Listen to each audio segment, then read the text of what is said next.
ആനകളെ അലങ്കാരമായി കണ്ടിരുന്ന നമ്മുടെ നാട് ഇപ്പോൾ ആനക്കലിയിലും ആനകളോടുള്ള കലിയിലും നിന്ന് തിളയ്ക്കുകയാണ്. സംസ്ഥാന സർക്കാർ മുദ്രയിൽ 2 ആനകൾ ഉള്ളതുകൊണ്ടാവാം സർക്കാർ സംവിധാനങ്ങൾക്ക് ആനകളോട് വല്ലാത്ത ഒരു ഭയഭക്തി ബഹുമാനം. അറിവില്ലാത്ത ആനക്കലിയുടെയും തുടർക്കഥകളാകുന്ന ആനക്കൊലയുടെയും പിന്നാമ്പുറങ്ങളിലേക്ക് ഒരു അന്വേഷണമാണ് പോസിറ്റീവ് സ്റ്റോക്കിന്റെ ഈ എപ്പിസോഡിൽ.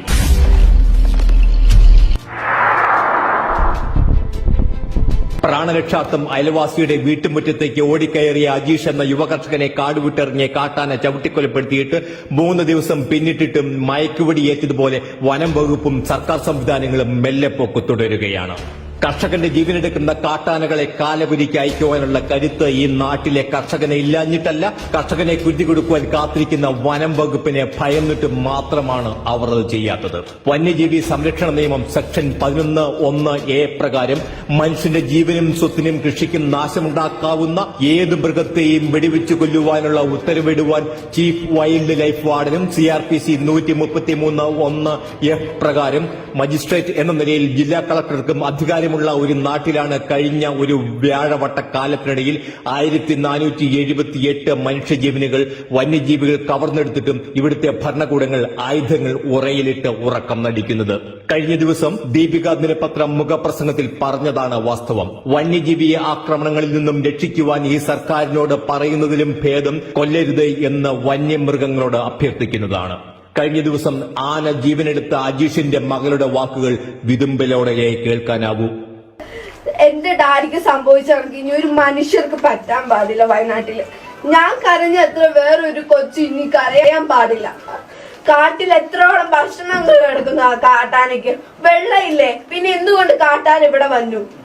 കഴിഞ്ഞ കുറെ വർഷങ്ങളായി കാട്ടാനകൾ കൊന്നുതള്ളിയ നിരാലംബരായ കർഷകരെ പറ്റി ഒരു ആകുലതയുമില്ലാത്ത ആന ഫാൻസ് ആർക്കു വേണ്ടിയാണ് തിളയ്ക്കുന്നത് എന്നറിഞ്ഞുകൂടാ.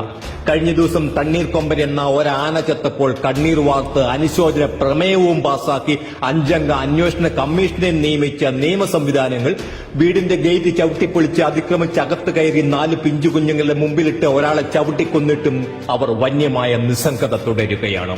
നിരവധി കർഷകരുടെ ജീവനെടുത്ത അരിക്കൊമ്പനെ എഴുന്നള്ളിക്കുവാൻ പൊതു ഖജനാവിൽ നിന്നും 80 ലക്ഷം ചെലവഴിച്ചപ്പോൾ ആന ചവിട്ടിക്കൊന്ന അജീഷ് എന്ന യുവ കർഷകന്റെ ജീവന് സർക്കാർ വിലയിട്ടത് വെറും 10 ലക്ഷം മാത്രം.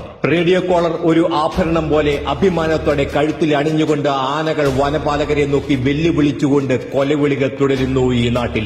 വന്യജീവി പെരുപ്പം കുറയ്ക്കുവാൻ നിയമനിർമ്മാണം നടത്തുമോ എന്ന നിയമസഭയിലെ ചോദ്യത്തിന് അക്കാര്യം പരിഗണനയിലില്ല എന്ന് പറഞ്ഞ വനം മന്ത്രി വനവാസത്തിന് പോവുകയാണ് ഉചിതം. 2017 ശേഷം കേരളത്തിന്റെ വനമേഖലയിൽ 823 ചതുരശ്ര കിലോമീറ്റർ വർധനവ് ഉണ്ടായി എന്ന് വനം വകുപ്പ് സർവേകൾ തന്നെ വ്യക്തമാക്കുമ്പോൾ ജീവിക്കുവാൻ വനമില്ലാഞ്ഞിട്ടല്ല കാട്ടുമൃഗങ്ങൾ നാട്ടിലിറങ്ങുന്നത് എന്ന് വ്യക്തം. കേരളത്തിലെ 11,524 ചതുരശ്ര കിലോമീറ്റർ, അതായത് ആകെ ഭൂവിസ്തൃതിയുടെ 30% വനഭൂമിക്കും ഉൾക്കൊള്ളാനാവാത്ത വിധം വന്യമൃഗങ്ങൾ ഇവിടെ പെറ്റുപെരുകിയിരിക്കുന്നു. പെറ്റുപെരുകുന്ന കാട്ടുമൃഗങ്ങളെ വെടിവെച്ച് കൊല്ലുവാനുള്ള നിയമ ഭേദഗതി ഈ നാട്ടിലും നടപ്പിൽ വരുത്തണം. അല്ലെങ്കിൽ ആ ജോലി കർഷകരെ ഏൽപ്പിക്കുക, അവരത് വെടിപ്പായി ചെയ്തുകൊള്ളും. വന്യമൃഗങ്ങള് വനത്തിൽ കഴിയേണ്ടതാണ്. ജനങ്ങൾക്ക് അവരുടെ കൃഷിയിടത്തിലും അവരുടെ ജീവിത സാഹചര്യങ്ങളിലും സുരക്ഷിതമായി ജീവിക്കുവാനുള്ള അവകാശമുണ്ട്. ഈ നാട്ടിലെ കർഷക സമൂഹത്തെ വന്യമൃഗങ്ങൾക്ക് കുരുതി കൊടുത്തുകൊണ്ട് വനവിസ്തൃതി വർദ്ധിപ്പിക്കുവാൻ ആരുടെയൊക്കെയോ അച്ചാരം വാങ്ങി കർഷകരെ ഒറ്റുകൊടുക്കുവാനുള്ള ഗൂഢതന്ത്രങ്ങളുടെ ഭാഗമാണ് ബന്ധപ്പെട്ടവരുടെ നിസ്സംഗത എങ്കിൽ ജനം നിയമം കയ്യിലെടുക്കുന്ന കാലം ഒട്ടും വിദൂരത്തല്ല. അതെ, വീണ്ടും പറയുന്നു, ഈ ആനകളും ഈ വനപാലകരും ഈ നാടിന് ഭാരമാകുന്നു. നന്ദി.